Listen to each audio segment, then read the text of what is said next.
Hello, everybody, and welcome to the Neurodiversity Gold podcast with me, Jude Morrow. And as usual, I'll have to do the plugs at the top of the episodes. Pluggy, pluggy, plug, plug, plug.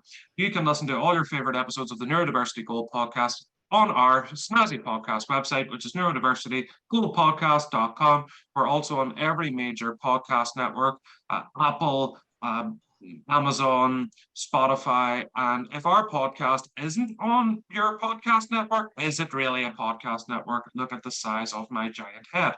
So, as usual, we're really, really grateful for all the reviews, 5 stars, likes, shares, praise, cuddles, rainbows, and I'm absolutely thrilled because it does get the podcast out there.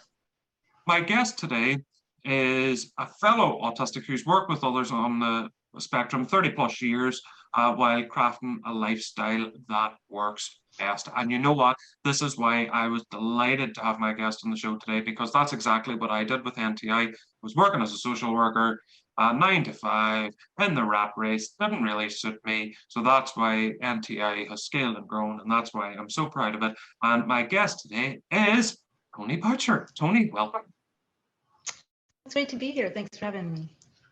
Absolutely. As I say, with every single guest that comes on, the pleasure is literally, literally all mine, because there's so many lovely things that I want to pick your brain about on behalf of the wider ND community. And I suppose the first question is, like, I mean, you've been working with autistic people for 30 plus years.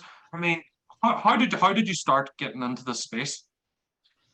Yeah, so back when I was in school, I was like 16, 17, I was exposed to autism in school, and I was really fascinated with the concept. And right away, I began to listen to what people said about these people, and I started volunteering, working with folks on the spectrum. At that time, I was working with some very nonverbal folks who were institutionalized, and people were telling me they don't want to have anything to do with other people. They don't really relate. They don't understand. And right away, I began to understand, as I interacted with these beautiful people, that the conventional wisdom about autism was dead wrong, that there was a light bulb on inside of these heads just because they couldn't speak verbally. And so I began to really interact with them in a parallel play sort of way, just sharing space and movement together. And so that fascination started very, very early, and it grew from there. So after that, I got a degree in social work, and so yes, another fellow social worker. Yes, there are autistic social workers in the world. Yes, we are here. and so and then I just continued to work with folks on the spectrum. At the time, I didn't realize I was on the spectrum. I just knew I related to these people, and my colleagues would say things like, we'd be evaluating somebody, and they'd be like, "Oh, this client is non-compliant." I'd be like, "They're not being non-compliant. They're not trying to, make you mad. The light is hurting their eyes. Turn the lights off. We'll get better results." Or that sound is too loud. And so intuitively, I just understood, the autistic struggle and experience. From there, my daughter received a diagnosis, and I wrote a book, Autism Translated.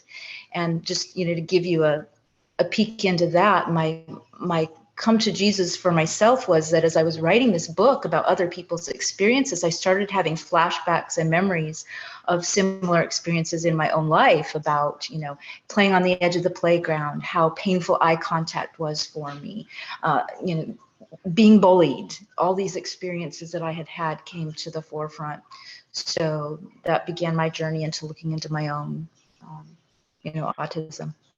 And I looked it up. Obviously, I do my stocky due diligence before I come on with any guest on the show. And what I'm going to do actually is I'm going to do a little bit of a plug on that. The book is called Autism Translated, and it's 5 keys to help you understand and connect with teens and adults on the spectrum by Toni Boucher. And you can get that on toniboucher.net, and I presume lots of other book outlets as well online. So that is there, and very, very much recommend.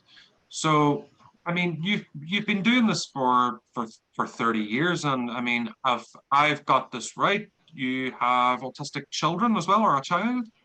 Yes, that's correct. Yeah, so I'm a parent, I'm on the spectrum, and I work exclusively with autistic teens and adults and their support networks. So we have an autistic family.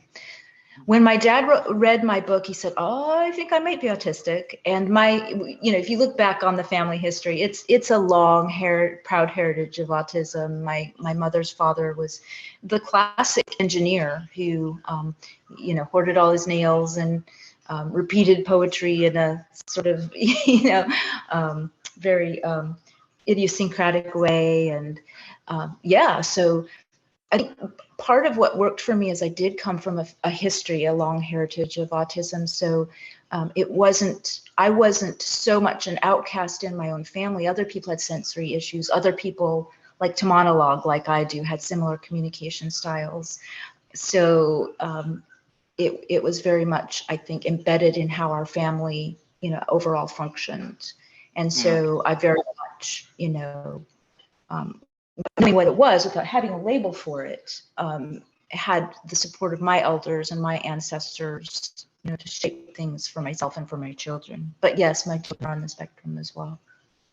And what I love and what really kind of drew us to invite you as a guest onto the show is that you're actually working with entrepreneurs, and let me spell that: AUNTREPRENEURS. I don't know if I spelled that right, but I mean, that's the spelling that you're all getting out into the airwaves, because I'm not re-recording it and I'm not editing over it. Even I couldn't even say editing over it right.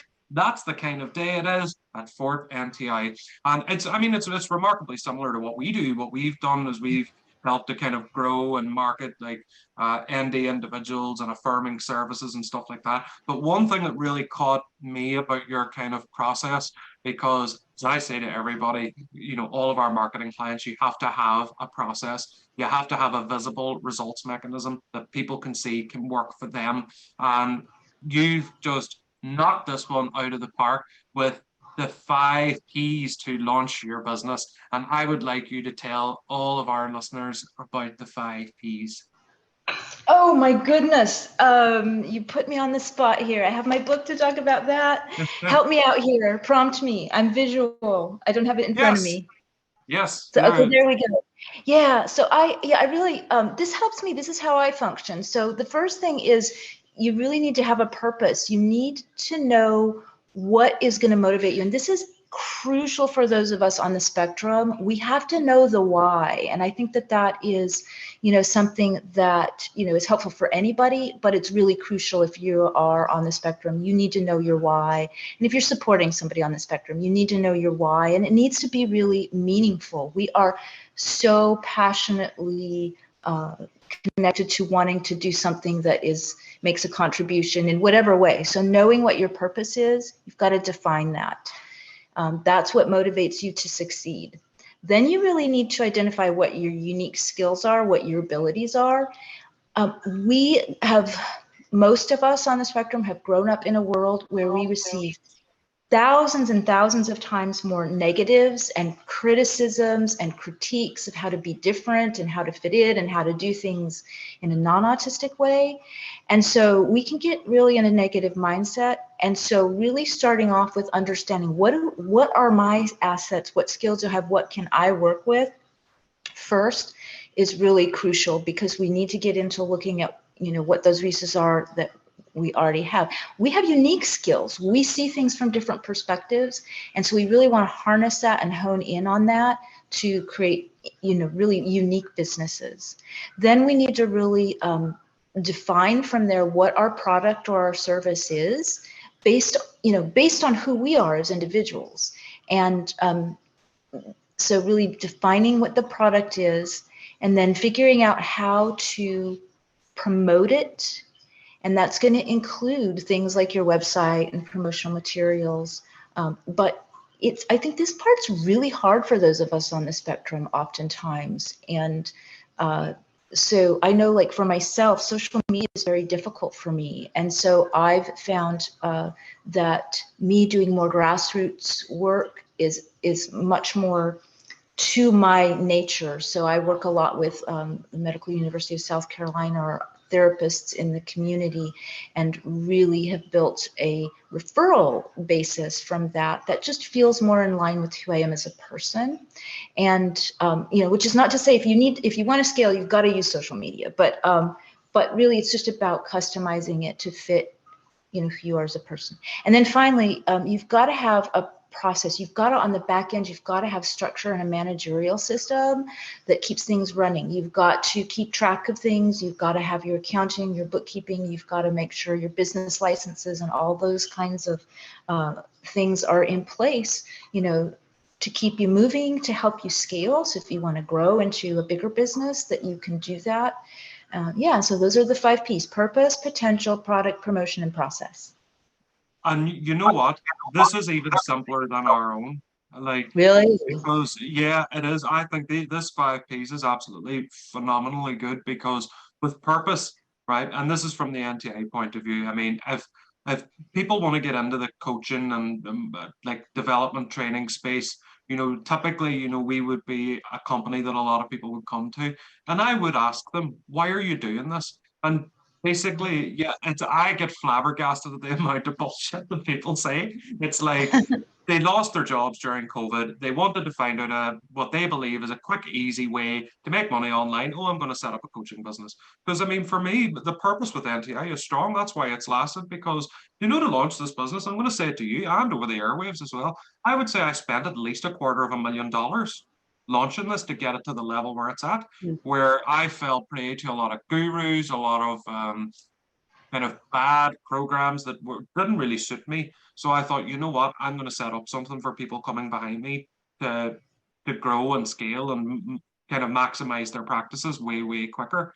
And even another one with product as well. Here's another thing that gets to me when I get into everybody, is stop selling your time. Stop selling it because you will never grow. Sell the value, sell the outcome, and then promotion. You need to promote it properly, where you need an ideal customer with an ideal offer put in front of them that they feel silly saying no to. And that's the thing why a lot of people do come here, because the kind of universal thing that we say that we're told, whenever people talk to us, is like, I'm not a social media type of person, where it's like, well, you've come to the right place. Because one of the main principles that saved my life completely, like it really, really saved my life, was the principle of who, not how. And I say it to everybody, and I say it repeatedly. Instead of saying, how do I figure out social media? How do I market myself? How do I brand myself? How do I create online courses and memberships and blah, blah, blah? Stop asking how and start asking who. Who can do this for me in a fraction of the stress and a fraction of the time and get it out into the world quicker and properly? And I mean, for a lot of people, the who in that situation is us. But for you, in what you're doing, I mean, is it for people that are starting up? Because I saw that that's another perfect graphic, and I encourage everybody to go and look at it. It's tonyboucher.net. Is special interest plus 3 to 6 months equals viable business. And what results can people expect from working with you? Well,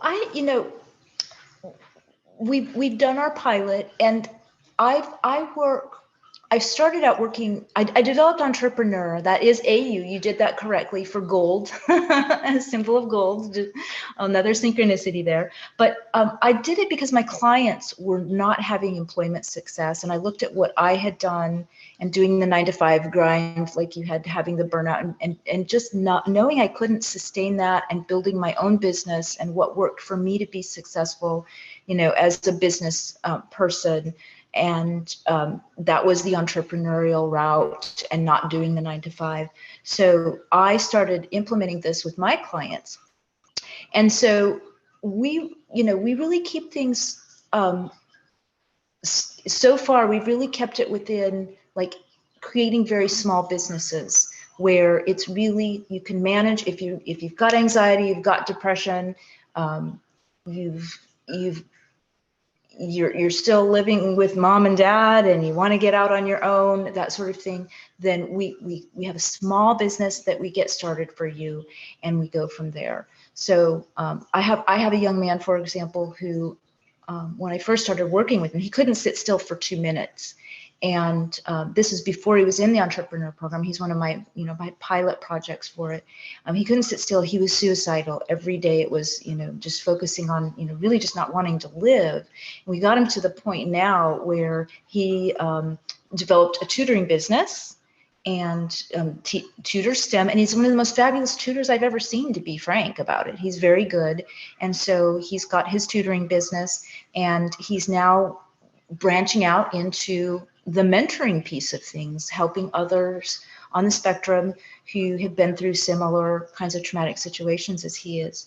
So, it's really like what you can expect to see is, that first startup piece of really establishing a viable, part-time or full-time business that's small. I haven't worked with folks to scale them yet, and I probably will refer them to you for that. Well, the thing is, though, I always say this, I say it to everybody, where people that say, like, for example, oh, my practice is full, where I say, well, what reason have you to grow your business? I mean, I'm a big believer, and if you have no reason to grow your business, then don't grow it. I mean, Exactly. because with MTI, really, we're pretty happy at the level that we're at. Like, there's people that have scaled it way further and way more revenue than us. But I mean, for me, I'm happy where I'm at, where it's small, it's containable. It's not like the McDonald's of neurodiversity learning, where it's just absolutely everywhere. Where I like the kind of boutique end of it, and that's very much a personal preference, really. But yeah, that's definitely something that I feel is really appealing for the folks that I work with, because they're brilliant. They have lots of skills, but the idea of just having something small and manageable, maybe it's part-time. A lot of folks on the spectrum, I'm not a person who can work 40 hours a week. I'm just going to be honest about that. It doesn't work for me. I'm not healthy when I do it. And so doing something smaller is what worked for me. And so, yeah, I love the boutique idea for people. It also addresses, that whole loneliness and isolation that we feel when you do a boutique business and you are contributing something to your community, where you have that, a lot of my folks have face-to-face interactions then with the people that they're doing business with. You can do online businesses, that's great. But so many of my folks, one of their big issues is feeling isolation. And so when you do a boutique business, you can do that in person a lot of times, and that really creates wonderful community connections. couldn't have put it better myself. I really, really couldn't have put it better. Because I like, as well, I'm a huge believer in work smarter, not harder, and make your business work for you as well. 100. Because the one trap that I seem to find with almost everybody that comes to us initially is they're doing everything. They're doing all the marketing, they're doing all the client acquisition, they're doing all the emails, all the everything. Where it's Yes, like, yes. if you can focus on outsourcing some of that, and then you have more time to deliver and bring in more, then that's the place to be. Jude, this is so, so important. And I'm going to say, like, for those of us on the spectrum, something we often forget to do is ask for help. I mean, I was in my Yeah. late 30s, early 40s before I learned, oh, I can ask for help. It just doesn't always occur to us. Ask for help in your business, but then, how we do anything is how we do everything. So it's the same thing in your life. If you have an area where you need support in your business, outsource it. Do the same thing in your own life. I don't shop for my own groceries because I have sensory issues and it exhausts me to go into a grocery store. It doesn't improve my quality of life to do it. Somebody out there loves to grocery shop, so let them do that. They enjoy it. I can pay them, and then I can focus my energy on doing what I love, what lights me up, and what is, good for my mental health. 100%. And that's exactly what made me and NTI grow together. Was I was afraid to farm everything out. Would I describe myself as a control freak? No. But would I describe myself as being very wary and trusting people at times? Yes. Would I describe myself as somebody who can be quite wary of change, invasion, or whatever? Yes. And I would have found it hard to ask for help, but now I feel a lot more comfortable and confident in doing that. Yes, a lot of people ask us for help in certain things, but I now do more of it, where I think kind of having the whole ND kind of vibe has really, really served us well. But what I wanted to ask was, it's near the end of 2022. Have you any exciting plans for 2023? Well, yeah. So I have a group of women I meet in person who do a social group, and one of the things we have is a jewelry store, and they've developed some crafting with that. And this group, both my men's and women's group, are wanting to build that shop. That's part of the entrepreneurial thing, is they can come and they can make their jewelry and sell it. And some of these women are doing really great business with that. But we want to grow that in 2023, and we want to do a community service piece of that, where we do micro grants for people with part of the proceeds that they make to help, with just maybe somebody, a neurodiverse person has difficulty paying their phone bill one month, or maybe they need a Wacom tablet to take their art online and, scale their business. So we're really focusing on giving back to the community, specifically the neurodiverse community in that way. That's very Yeah. exciting to me. Oh, I love that. I love that sort of little micro support fund. That's really brilliant. It is because I mean, starting up is hard. Starting up Yeah. is quite hard, and it can be fraught with risk and difficulty and everything else. I mean, the best that you can do is try and minimize as much of that risk as possible. And I suppose having a fund like that is the perfect way to do it. And finally, at the bottom of the episode, if people are listening to this and thinking, wow, I love Toni Boucher, I agree with Jude Morrow in that there aren't enough Toni Bouchers in the world, where can people find you and connect with you? Yeah, so my book, Autism Translated, is on toniboucher.net. It's also on Amazon. Or you can email me, toni@toniboucher.net. I love to hear from people. And I love to connect people to resources that maybe they don't know they have. And so toniboucher.net or toni@toniboucher.net is my email. Excellent. And that's Boucher. And Toni, thank you so much for coming on the show. I really, really loved this chat. I'm sure the listeners got a ton of value out of that. And once again, at the bottom, the final plug, leave your reviews on your favorite podcast network. I will see you next time for another episode of the Neurodiversity Gold podcast. Happy Thanksgiving and have a lovely, lovely rest of your